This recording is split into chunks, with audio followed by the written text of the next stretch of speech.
il y a quelque chose qui n'est pas normal, c'est que 390 millions d'électeurs européens sont appelés à voter le 26 mai, mais ce n'est pas les députés qui vont élire qui vont désigner celui qui dirige l'Europe, le président de la Commission.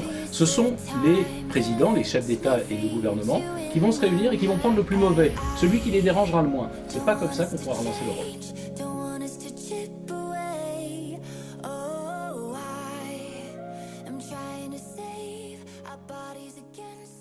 En tout cas, merci à vous trois, merci à vous tous de participer à cette journée. Merci à vous, monsieur, je le disais, d'être venu.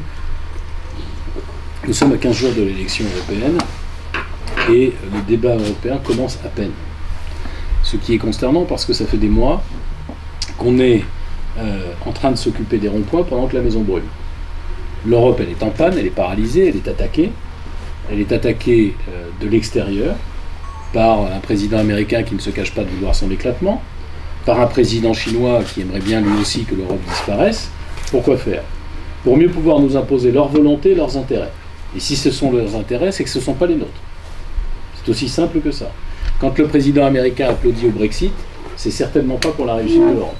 Quand le président chinois se propose de racheter la dette grecque, c'est pas pour leur rendre service, mais c'est pour nous asservir. Et derrière leurs intérêts, il y a nos emplois que nous pourrions perdre, il y a nos modes de vie qui pourraient s'en trouver changés. L'Europe, pour nous, c'est donc un projet d'indépendance. Ça l'a toujours été. Nous sommes la famille de Valéry Giscard d'Estaing, nous sommes la famille de Simone Veil, de Jean-Louis Borloo. On a toujours été aux avant-postes de ce combat parce que l'Europe, c'est une garantie de paix, mais c'est aussi un outil, un instrument, une arme pour notre indépendance. Malheureusement, on a bien su faire la paix, on a su faire du développement économique, mais on n'en a pas fait l'instrument de notre indépendance. Et c'est nécessaire dans la mondialisation d'aujourd'hui pour ne pas subir les grandes puissances continentales ou les grandes puissances économiques qui sont plus fortes que nos États. On le voit avec les Britanniques, tout seul, un pays comme la France, isolé, si on suivait les conseils de Mme Le Pen, si on suivait les conseils de M. Mélenchon, de M. Dupont-Aignan ou de M. Wauquiez, un pays isolé ne pèse rien. On voit la crise que vit la Grande-Bretagne, on voit leurs difficultés, la faiblesse qui sera la leur. Que pèsent 67 millions de Britanniques, autant que de Français, face à 1,5 milliard de Chinois, 1 milliard d'Indiens, 350 millions d'Américains. Rien.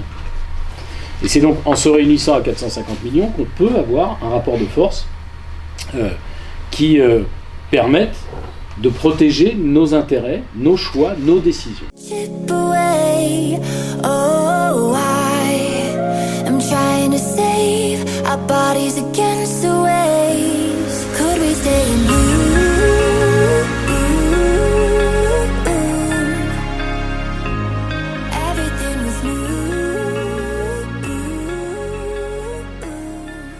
Je vous remercie d'être ici pour cette soirée